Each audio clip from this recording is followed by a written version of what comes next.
amados, que alegria será esse tempo de celebração. Prepare-se, agosto vai ser um mês muito especial para nós, né? Essa igreja é uma igreja que tem história. Inclusive nós fomos convidados, né? Foi uma surpresa para nós fomos convidados pela Câmara Municipal de São Paulo para receber uma homenagem por tudo aquilo que a igreja fez nesses 30 anos para a cidade de São Paulo, para o bairro onde nós estamos, né? Então nós fomos convidados, vai ter uma sessão solene na Câmara Municipal, vai ser transmitido pela TV Câmara, tudo, aonde nós, como igreja, a Igreja Edificando em Cristo, vai estar sendo honrada e homenageada por esses 30 anos, tá? A gente...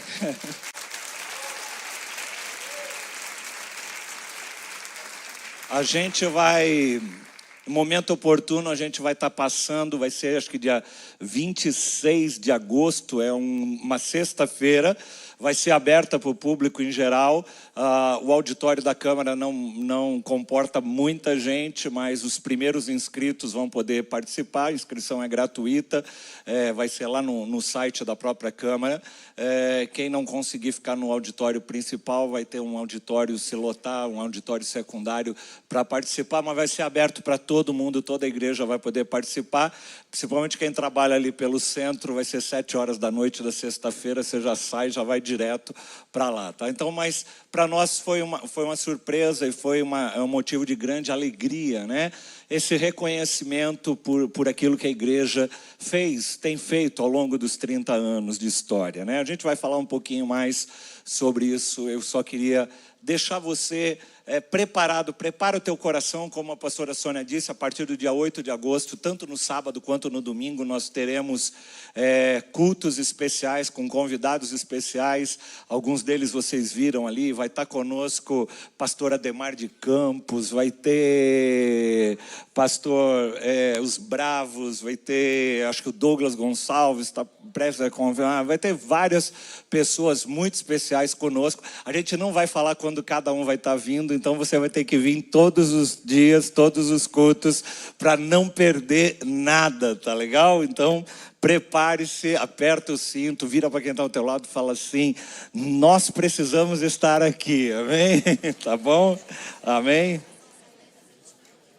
Dia 21? Tá, então só confirmando aqui, o pessoal confirmou, é dia 21/8, a sessão solene lá na Câmara. Quem não puder ir, depois liga lá na televisão, sintoniza na TV Câmara lá e você vai conseguir assistir essa cerimônia, tá? Eu queria só dar mais um aviso antes de começar a palavra desta noite, né? Domingo que vem, se o Brasil passar pelo Japão amanhã, o próximo jogo do Brasil é domingo à tarde, no horário do culto, né?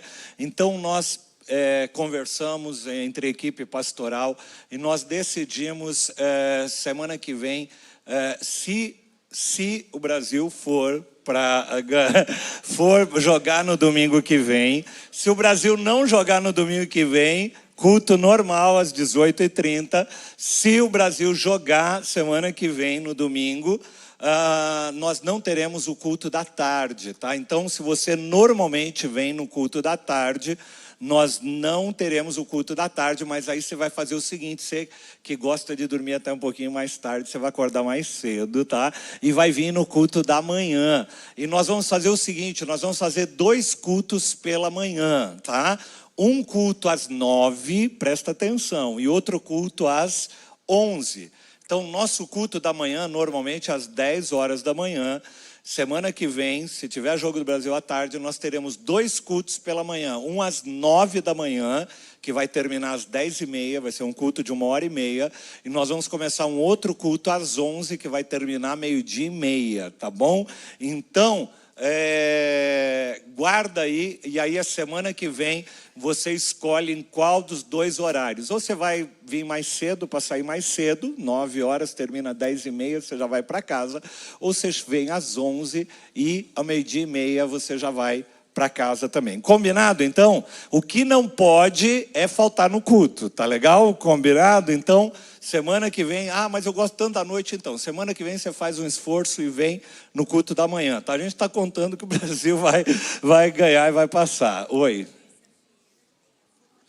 Terça-feira tem a formatura do CR Atitude, amém? Você não pode perder, tá? Gente, toda vez que eu venho na formatura do CR, eu sou tão edificado pelos testemunhos que acontecem ali. E eu queria te encorajar a vir, a trazer alguém junto com você, a participar, sabe, gente? É muito gratificante ver a obra que Deus faz ao longo dessa jornada do grupo de passos. É algo muito, muito especial. Então, terça-feira, às 20 horas, né, Pastor Wilson? A formatura do grupo de passos, tá? Então vai ser algo muito especial, sempre é. Eu tenho certeza que você vai sair aqui tocado, impactado pelos testemunhos. E se você ainda não fez, vai se sentir desafiado, encorajado a fazer o próximo ciclo do grupo de passos que tiver. Tá legal? Combinado? Então acho que eu dei os avisos aí que eu precisava dar. Eu só queria fazer mais uma coisa que me lembraram ali, eu acabei esquecendo no culto da manhã. Eu queria orar pela Venezuela, amados. Nós temos irmãos ali na Venezuela, temos um pastor muito querido que já esteve até ministrando conosco, o pastor Álvaro Rea, e eles estão vivendo, depois de terem vivido uma opressão política tão grande durante anos, uma situação econômica terrível naquele país, né? Agora sofrendo com problemas, desastres naturais, né? E eu queria orar para que o Senhor possa estar abençoando, usando a igreja naquele momento ali também. Então vamos nos curvar em oração. Pai, nós oramos, Senhor, em nome de Jesus, por aquela nação, Senhor. Nós te pedimos, Senhor, tem misericórdia daquela nação, Senhor. Visita, Senhor, cada família que perdeu ali pessoas, Senhor. Pai, em nome de Jesus, traz o teu consolo, Senhor, em nome de Jesus, sobre a vida de cada um ali, Pai, em nome de Jesus, Senhor. Pai, usa a tua igreja, Senhor, naquela nação, Senhor, para ser luz ali num momento tão difícil como esse, Senhor. Eu te peço, Senhor, em nome de Jesus Cristo, Senhor. Pai, que pessoas possam, Senhor, te conhecer, que pessoas possam, Senhor, entregar as suas vidas a ti, Senhor, em meio a esses momentos de tragédia, Senhor. Pai, em nome de Jesus, levanta, Senhor, levanta e sustenta, Senhor, aqueles que foram atingidos, Senhor, por aquela tragédia ali naquele local, Senhor. Nós oramos a ti, Senhor, em nome de Jesus. Amém e amém. Glória a Deus. Amém, amados. Vamos lá. Eu queria hoje, nós estamos continuando a nossa série Lições da Copa. E hoje eu quero, o tema da ministração de hoje é quando o placar é adverso. O que a gente faz? É fácil jogar quando a gente está ganhando. O duro é a gente jogar quando a gente olha para o placar e está 0-1, 0-2, né? O adversário está ganhando e você está olhando o tempo, olhando o cronômetro e o tempo passando e você perdendo aquela partida, aquela competição.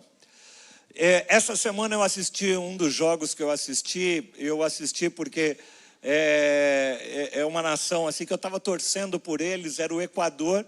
O Equador jogou contra a Alemanha, eu não sei quantos viram, e o Equador precisava ganhar da Alemanha, gente. O Equador precisava ganhar da Alemanha para poder ter chance de chegar, acho que era em terceiro lugar na chave e ir para a próxima fase.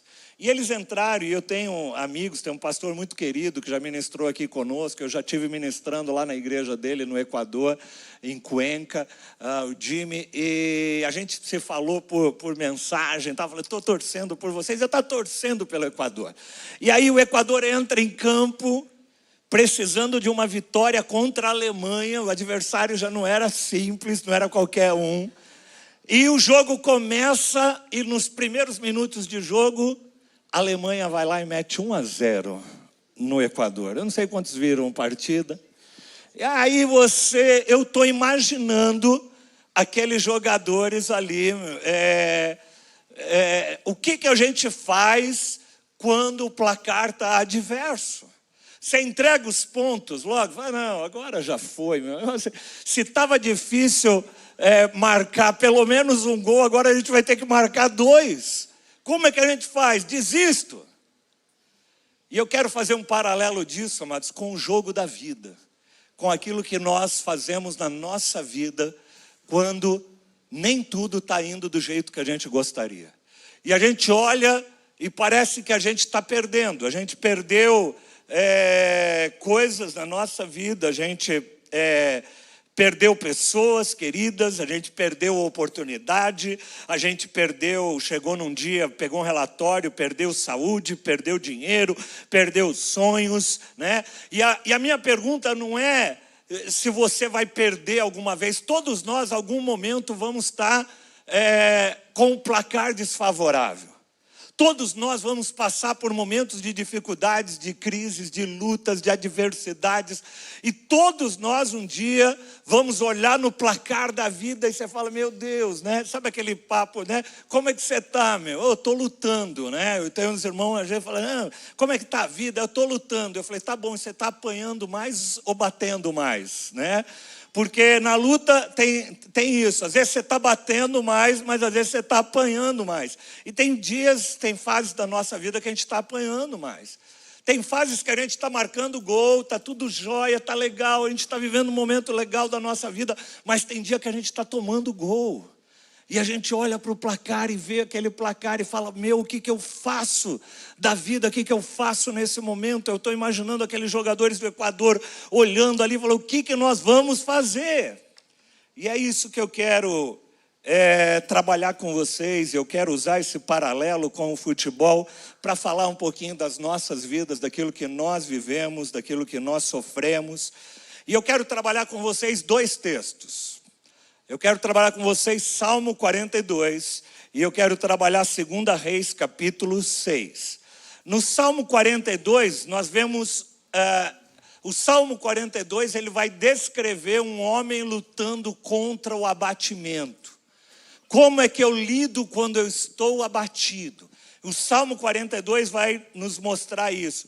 E em 2 Reis, nós vemos um homem dominado pelo medo. Então, de um lado, numa posição, Salmo 42, nós vemos o homem lutando contra o abatimento e no 2 Reis 6, uma pessoa dominada pelo medo. O primeiro revela o que acontece dentro de nós. E o segundo nos revela o que Deus está fazendo ao nosso redor. E eu quero te chamar a atenção para a gente caminhar por esses 2 textos e aprender aquilo que o Senhor quer nos ensinar quando Ele inspirou a palavra para que nós tivéssemos acesso a ela. E eu quero te convidar a abrir a tua Bíblia em Salmo 42, a partir do versículo 1. Sabe por quê, amados? Quando a gente, às vezes, o placar é adverso, a nossa alma começa a acreditar mais no placar do que no Deus que está acima de todas as coisas. E o Salmo 42 vai começar de uma forma muito linda e muito poética. E deixa eu te explicar uma coisa. Se você talvez é novo na igreja, nunca me viu falando sobre isso. O que eu gosto na Bíblia, amados, é que a Bíblia é um livro sincero. A Bíblia não é um livro de fantasia, de utopia, de mentalidade positiva, de PNL, de coaching, de etc. A Bíblia é um livro real. Ele mostra, nós viemos de uma série de famílias, Deus mostra na Bíblia a falência real das famílias bíblicas, de personagens bíblicos. E os Salmos têm uma característica muito interessante. Se você não conhece, eu quero que você aprenda a ler os Salmos sob essa perspectiva. Mais de 60% dos Salmos são salmos que são classificados como salmos de lamento. O que é lamento? Lamento é diferente de murmuração, tá? Guarda isso. Lamento é diferente de murmuração. Nós, normalmente, somos murmuradores. A gente começa, tá tudo errado, tá tudo ó dia, ó vida, ó céus, ó azar, ó isso, tá tudo errado na minha vida, ó o que acontece e tal. E a gente muitas vezes é murmurador. Mas a Bíblia não está falando de murmúrio, a Bíblia está falando no Salmo sobre lamento. Lamento é você poder ser sincero diante de Deus. Lamento é você poder abrir o teu coração e falar, Senhor, está doendo, está difícil. Senhor, não está dando. Senhor, até quando vai acontecer isso comigo? Está difícil de aguentar, desse jeito eu vou morrer. É mais ou menos assim que os salmos de lamento vão tratar as dores deles. Nós ficamos aqui, quem estava aqui na pandemia, lembra que eu fiz durante a pandemia, aproveitei que a pandemia foi um choque, né? E eu fiz uma série só sobre o livro de Salmos, cada domingo trabalhando um salmo diferente.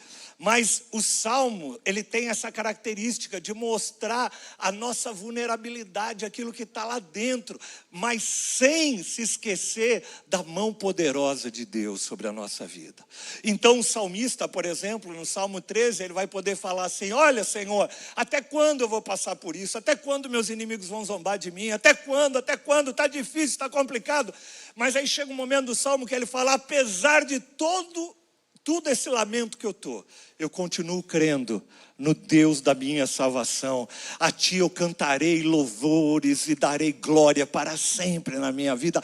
Esse é o salmista. O salmista abre o coração, mas sempre vai manifestar a dependência dele e a certeza num Deus que está acima de todas as coisas. Então, dentro dessa perspectiva, eu quero te convidar para você ler o Salmo 42 comigo. E ele é quase que autoexplicativo. Ele diz assim, como a corça anseia pelas águas. Deixa eu começar de novo, né? Como diz minha esposa, devagar, põe a mão no coração. Ela fala que quando eu estou muito agitado, aí eu como as vírgulas, os pontos, tudo, eu passo por cima de tudo, né? Então, vamos lá, vamos acalmar. Como a corça anseia pelas águas correntes, a minha alma anseia por ti, ó Deus. Ele começa o salmo fazendo uma declaração de dependência de Deus. E aí no versículo 2 ele fala, a minha alma tem sede de Deus, do Deus vivo. Quando que eu poderei entrar para apresentar-me a Deus? E aí ele começa a abrir o coração. E ele fala assim, as minhas lágrimas tem sido o meu alimento de dia e de noite. Já pensou você se alimentar com as tuas lágrimas? Pois me perguntam o tempo todo, onde está o seu Deus? Quem já passou por isso? Passar por momentos da tua vida onde a lágrima tem dominado o teu coração, a tua face, e parece que se você não ouve as pessoas falando, você ouve uma voz falando, aonde está o teu Deus, que você tem servido há tanto tempo? É isso que o salmista estava passando. E aí ele fala assim, quando eu me lembro destas coisas, eu choro angustiado. O salmista também sentia angústia. Talvez você esteja aqui hoje, você esteja angustiado, você tenha passando momentos difíceis, você olha no placar, parece que o jogo está perdido da vida. E aí ele continua falando, pois eu costumava ir com a multidão, conduzindo a procissão à casa de Deus, com cantos de alegria e de ações de graça em meio à multidão que festejava. Em outras palavras, ele está falando assim, Senhor, o pessoal está perguntando por que por que eu estou passando por isso? E eu sou aquele que ia na tua casa, eu amava a tua presença, eu amava estar nos cânticos, te louvar com cânticos de alegria, com ações de graça, celebrar no meio da multidão, no meio da igreja de domingo, Senhor. Eu amava fazer isso, eu amo fazer isso.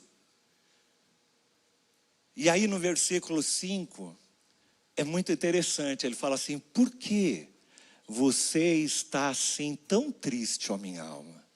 Por quê? por que você está tão triste? Por que você está tão perturbada dentro de mim? E eu gosto dessa linguagem poética do livro de Salmo, porque é ele falando com ele mesmo, com a alma dele, falando: ô alma, por que você está triste, meu? Você já parou para pensar isso? E falar isso para a tua alma, falar assim: alma, por que você está triste? Por que você está perturbada? E aí ele dá um conselho para a alma dele mesmo. Ele fala assim: ponha a sua esperança em Deus, pois ainda o louvarei. No momento atual está difícil, mas nós vamos louvar o Senhor quando passar tudo isso. Quando o placar sair dessa adversidade, nós vamos continuar louvando e adorando o Senhor. Porque Ele é o meu Salvador. E a minha alma está profundamente triste. Por isso, ele diz: de ti me lembro desde a terra do Jordão. E ele começa no meio da adversidade, no meio do placar adverso, ele começa a se lembrar do Deus. Ele começa a lembrar da história, ele começa a lembrar da palavra, ele começa a lembrar das promessas. E é isso que o Senhor te convida quando o placar está adverso. Fala para a tua alma por que você está triste e começa a se lembrar daquilo que o Senhor fez. E ele fala: e eu me lembro da terra do Jordão, das alturas do Hermon, desde o monte de Mizar. E ele vai, continua, e ele fala assim: e abismo chama abismo, e ao rugir das tuas cachoeiras, todas as tuas ondas e vagalhões se abateram sobre mim. E aí ele diz: conceda-me, Senhor, o seu fiel amor de dia e de noite esteja comigo a sua canção. Senhor, o que eu mais preciso não é o jogo virar. O que eu mais preciso é a certeza da tua presença, é a tua presença comigo. O placar pode estar adverso, Senhor, mas concede-me, Senhor, o Deus fiel, o seu fiel amor de dia e de noite comigo na tua canção. É isso que eu preciso, Senhor. É isso que nós precisamos quando o jogo está adverso, é saber que nós temos um Deus que nós acabamos de celebrar na ceia, que nos ama e que é conosco e que diz que estará conosco todos os dias da nossa vida. É isso que aquece o nosso coração quando o placar está adverso. E ele diz: é a minha oração ao Deus que me dá vida. Direi ao Deus, minha rocha, por que te esqueceste de mim? Por que eu devo sair vagueando, pranteando, oprimido pelo inimigo? Por que eu estou passando por tudo isso? Até os meus ossos, Senhor, sofrem agonia mortal, quando os meus adversários zombam de mim, perguntando-me o tempo todo: onde está o teu Deus? Onde está Deus? Por quê? Você tem sido zeloso, você tem sido dizimista, você tem sido fiel, você tem feito tantas coisas. Por que o placar está adverso na tua vida? Por que você... E aí, ele fala isso, mas ao mesmo tempo ele já completa e já inquire a alma dele mais uma vez. E aqui, eu já falei para vocês em outras ocasiões, né? O Senhor, a literatura bíblica, ela tem um recurso, a poesia hebraica, ela tem um recurso chamado quiasmo, que ele pega dois elementos repetitivos para centralizar uma mensagem que ele quer dar ênfase no centro. É como se ele colocasse algo em negrito. Então, ao mesmo tempo que ele reclama aqui, ele põe no centro. Por que você está assim tão triste, ó minha alma? Por que você está assim tão perturbada dentro de mim? Põe a sua esperança em Deus, pois ainda o louvarei. Ele é o meu Salvador, Ele é o meu Deus. Fale isso para a tua alma de dia e de noite. Dá uma salva de palmas ao Senhor e fala: Senhor, alma, é isso que eu direi para a minha alma. É isso que o salmista nos ensina. Ele termina o salmo Ele começa o salmo falando sobre a sede pela presença de Deus. E ele termina o salmo, mesmo no meio dos questionamentos, das dúvidas. Ele fala: tu és o meu Salvador e o meu Deus, Senhor. Por que você está abatido, ó alma? Isso é o que passa no nosso coração. E esse é o primeiro ensino que eu queria deixar para vocês. Quando a vida, quando as situações, quando o placar está adverso, para de olhar e falar: Deus me abandonou. Isso é assim mesmo, nunca vai mudar. Puxa vida, não vai ter saída. As pessoas me abandonaram. E aí a gente começa a culpar todo mundo que está ao nosso redor. A gente começa a culpar o cônjuge, começa a culpar a família, começa a culpar a igreja, o meu líder, começa a culpar o trabalho. A gente começa a botar culpa em todos os lugares. E a gente esquece, amor, que o maior perigo da vida não é a gente estar perdendo a partida. É acreditar que a derrota vai definir a nossa identidade. O maior perigo não é estar perdendo, mas é achar que aquela perda define a nossa identidade. Você lembra quando Jesus é tentado por Satanás? A primeira coisa que ele coloca é em dúvida a filiação de Jesus. Você é mesmo filho de Deus? Então faz, cara. Por que Deus está permitindo que você passe esse perrengue, que essa fome no meio do deserto? A estratégia continua a mesma, amados. E a gente vai ouvindo essa voz entrando no nosso coração. Hoje uma pessoa me cumprimentou na saída do culto e ela falou: pastor, eu preciso saber o que o senhor está fazendo aí, porque o senhor deve ter uma câmera instalada lá dentro da minha casa, porque o senhor estava descrevendo tudo aquilo que a gente está vivendo em casa. Eu falei: olha, eu não tenho a câmera instalada na tua casa, mas o Espírito Santo está lá. E o mesmo Espírito Santo que me inspirou para trazer essa palavra para vocês é o Espírito Santo que sabe aquilo que você está passando, aquilo que você está vivendo na tua vida. Então, amados, quando você está perdendo, o placar não conta toda a história. Não permita que o placar da adversidade conte a história daquilo que Deus está fazendo para você. Eu queria agora ir com outro texto. Então, se esse primeiro texto do Salmo 42 está falando do nosso interior, da angústia, daquilo que nós estamos vivendo por dentro, eu quero mudar um pouquinho a perspectiva e quero que você vá para o Salmo, para 2 Reis, capítulo 6, versículo 15 a 17. E aqui é uma história interessante. Nós estamos aqui a história de Eliseu, nós estamos no Antigo Testamento, e Eliseu estava deixando o rei da Síria muito descontente, porque ele frustrava todos os planos de ataque do rei da Síria. O Senhor falava com ele, antevia, e ele frustrava.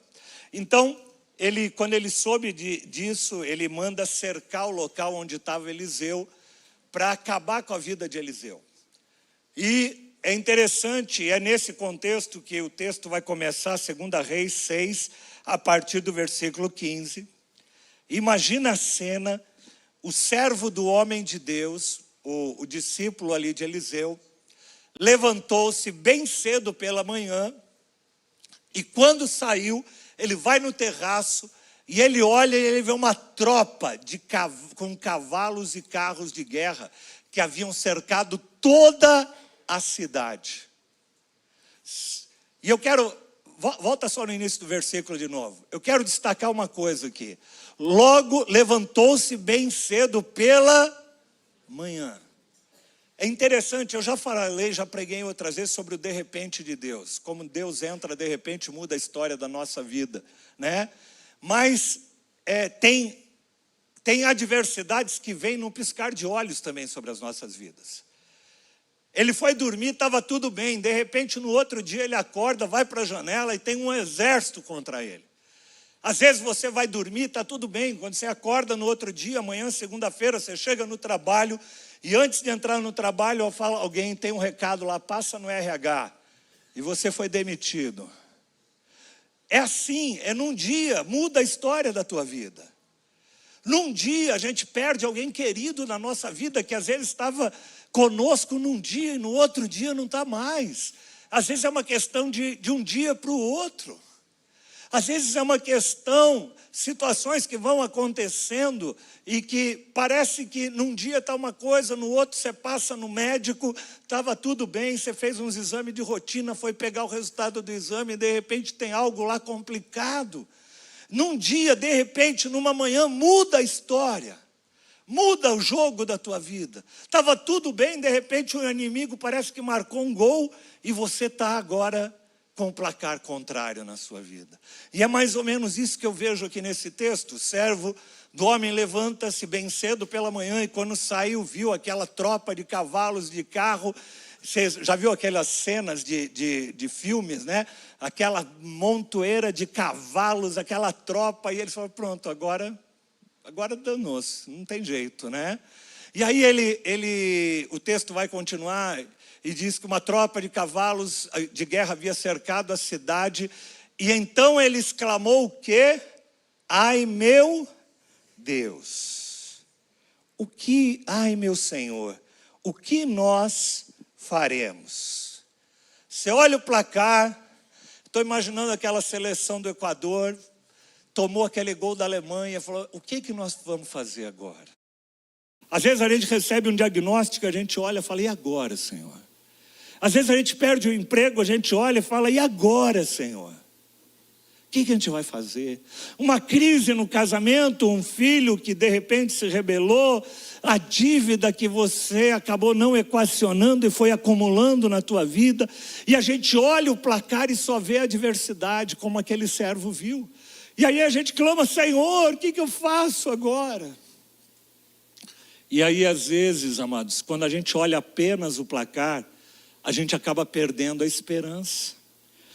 Quem olha só para o placar perde a esperança, mas quando a gente olha para o Senhor, quando a gente eleva os nossos olhos para o monte da onde nos vem o socorro, aumenta e muda a nossa perspectiva.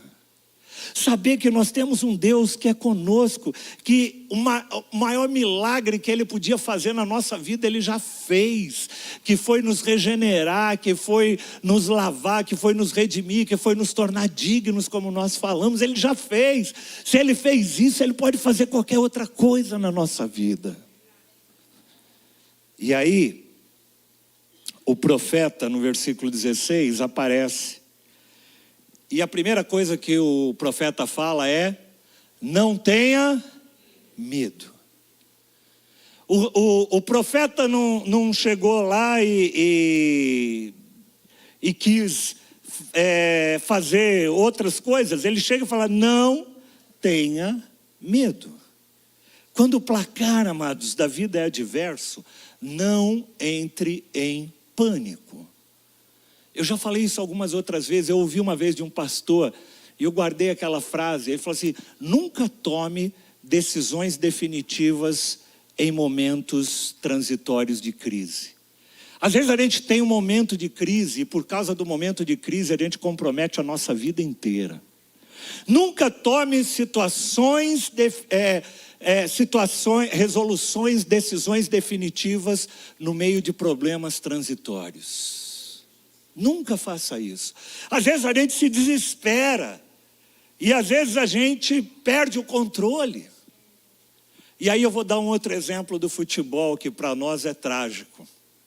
Todo mundo lembra daquele jogo do Brasil com a Alemanha. Nas quartas de final, em Belo Horizonte, quando o Brasil toma um gol.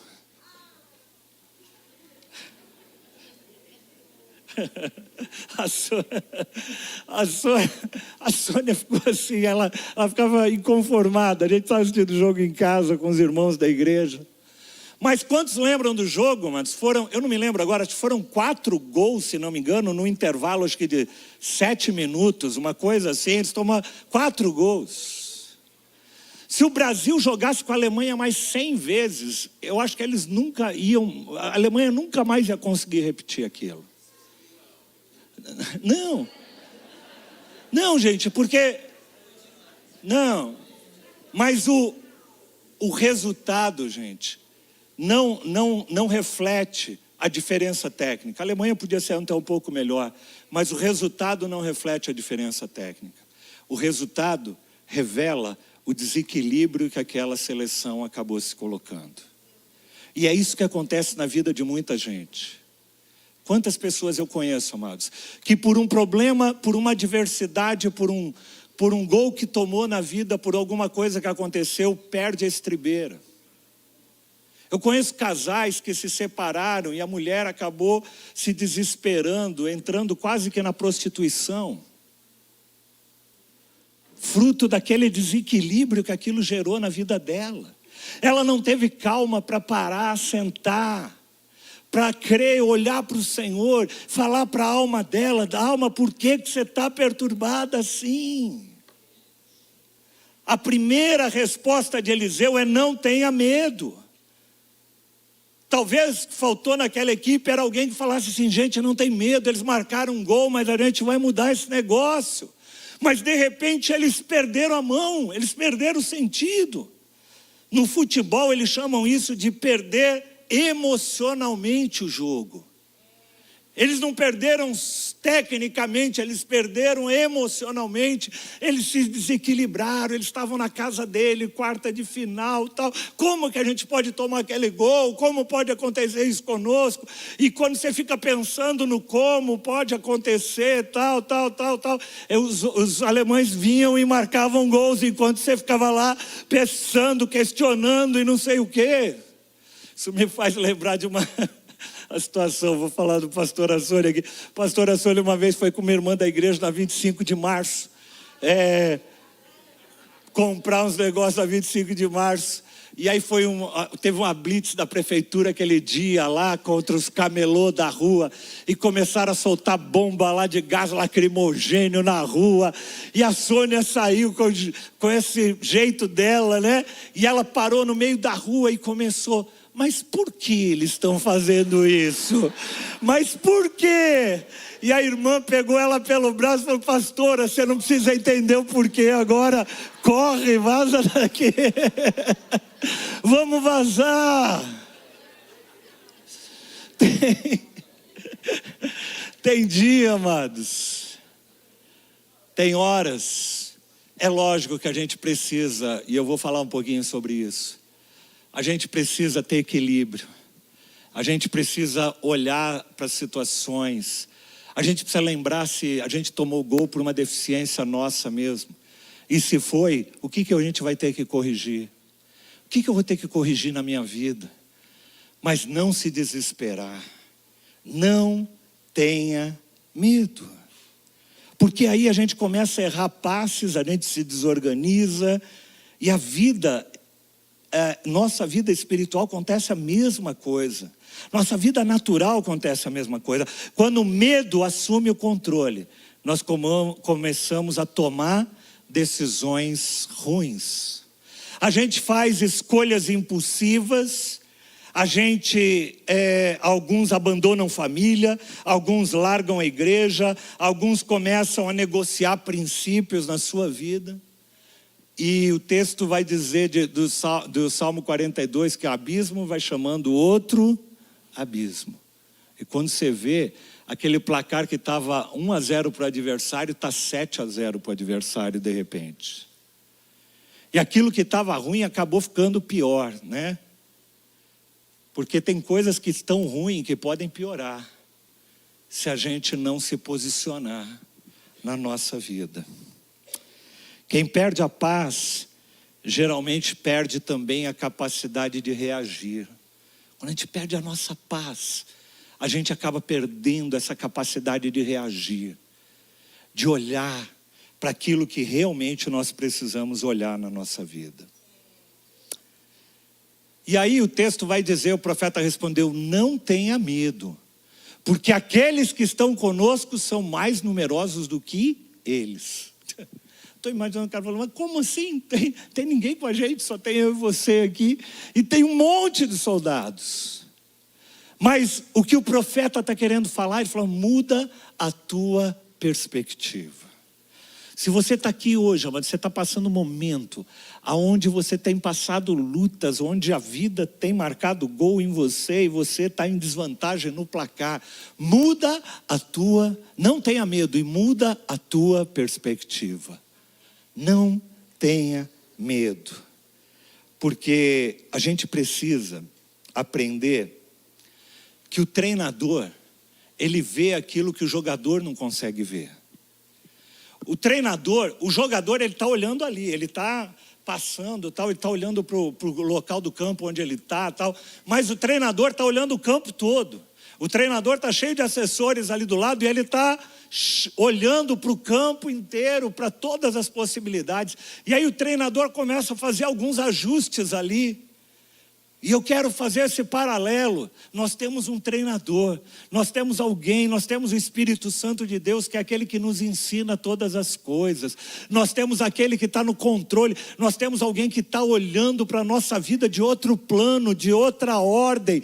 Nós estamos olhando nesse nível, mas nós temos um Deus que está nos governando e nos dirigindo lá de cima. E às vezes quando a gente se prende só nesse nível, a gente perde o nível principal, que é o nível daquele que é capaz de nos olhar lá de cima. O treinador vê o campo inteiro, ele percebe os espaços, ele faz as mudanças, as oportunidades. E eu quero te dizer uma coisa: quem vê apenas o jogo, perde a esperança. Quem vê apenas o jogo, perde a esperança. Mas quem vê o treinador, continua acreditando.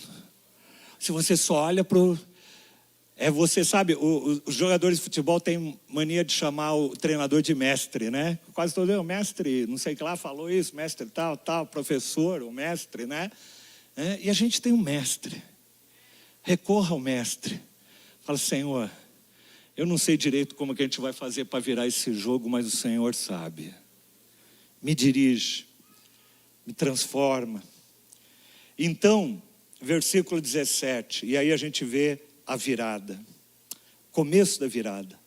Eliseu orou e disse, Senhor, elimina o exército. Foi isso que ele orou? Não. Ele falou, Senhor, abre os olhos dele, para que ele veja. Senhor, abre os olhos, dá discernimento. E então o Senhor abriu os olhos do rapaz, que olhou e viu as colinas cheias de cavalos e carros de fogo ao redor de Eliseu. Era uma questão de perspectiva, e se você continuar lendo a história, o Senhor dá vitória a eles e dá livramento para eles, mesmo no meio dessa adversidade. Mas eu quero me ater a esse momento, quando Eliseu ora e ele faz uma oração aparentemente simples, mas surpreendente. Senhor, abre os olhos dele. Talvez nós precisamos orar para nós, por nós, falando, Senhor, abre os meus olhos para eu ver aquilo que eu não estou vendo. Abre os meus olhos. Abre os meus olhos para que eu possa ver. A necessidade não era mais proteção, era de perspectiva. O profeta não está preocupado com os cavaleiros, está preocupado com a forma como nós olhamos. E quando Deus abre os olhos daquele servo, o exército celestial era tão enorme que ele podia contemplar. E é interessante porque o texto não diz que esse exército veio de repente e derrotou e entrou em conflito, não. Mas ele podia saber que tinha um Deus que estava com um exército ao redor da vida dele.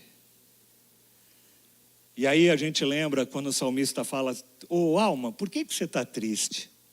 Por que você está tão perturbada? A gente tem um Deus, e eu acho tão legal esse diálogo dele, ele conversando com a alma dele. Ponha a sua esperança em Deus, alma. Será que você não aprendeu, seu cabeça dura? Pois ainda o louvarei, e ele é o meu Salvador e o meu Deus. Eu queria que você guardasse isso. A fé não muda apenas o placar. Ele muda a forma como nós jogamos, enquanto o placar não muda. Guarda isso, anota isso se você puder. A fé não muda apenas o placar. Ela muda a forma como nós jogamos enquanto o placar não muda. Mesmo que o placar não mude. Sabe aquele texto de Abacuque? Ainda que a oliveira não dê os seus frutos, ainda que não aconteça nada, eu vou continuar louvando ao Senhor. A fé, amados, a fé não é a mudança do placar. A fé é no Deus que está acima do placar. Você consegue me entender? A fé não é no placar. O placar pode durar, pode ir até não sei quanto, mas a nossa fé não é, não, eu creio que isso vai mudar. Não, eu creio que mesmo que não mudar, eu vou continuar crendo no Deus da minha salvação. Eu vou continuar crendo no meu Senhor. Eu vou continuar congregando, né? Eu vejo pessoas que no primeira luta, no primeira adversidade, por que você não está indo mais na igreja? Porque eu estou passando uns problemas, e eu fiquei triste com Deus, porque Deus não respondeu minha oração. Não aprendeu nada do que é fé. Fé é crer, Senhor, eu estou aqui com meu joelho dobrado, 10 anos, 20 anos, 30 anos, mas eu continuo crendo no Deus da minha salvação. A maior obra que Ele podia fazer, a maior vitória que Ele podia nos dar, Ele já nos deu lá na cruz do Calvário. Todo o restante, gente, é bônus. Todo o restante é bônus. Aquilo que vem de extra. Talvez hoje, amados, a gente esteja aqui e o placar da nossa vida está desfavorável. Assim como estava desfavorável ali o placar para o Equador. Eu não contei, né? Eu não sei quantos acompanharam o jogo, mas o Equador conseguiu virar aquele jogo de uma forma sobrenatural e ganhar de 2-1 da Alemanha. O técnico fez algumas mudanças no time e organizou o time, e eles foram para cima, empataram, e quando chegou quase lá no último minuto, eles meteram o segundo gol na Alemanha e ganharam da Alemanha. Sabe, amados, talvez você esteja hoje aqui e você está apanhando de 1-0 da vida, mas eu quero te dizer uma coisa: não olha para o placar, não, olha para o Senhor acima de todas as coisas. Continua crendo naquele que está governando, que está sobre a tua vida. E eu quero te convidar para você ficar em pé.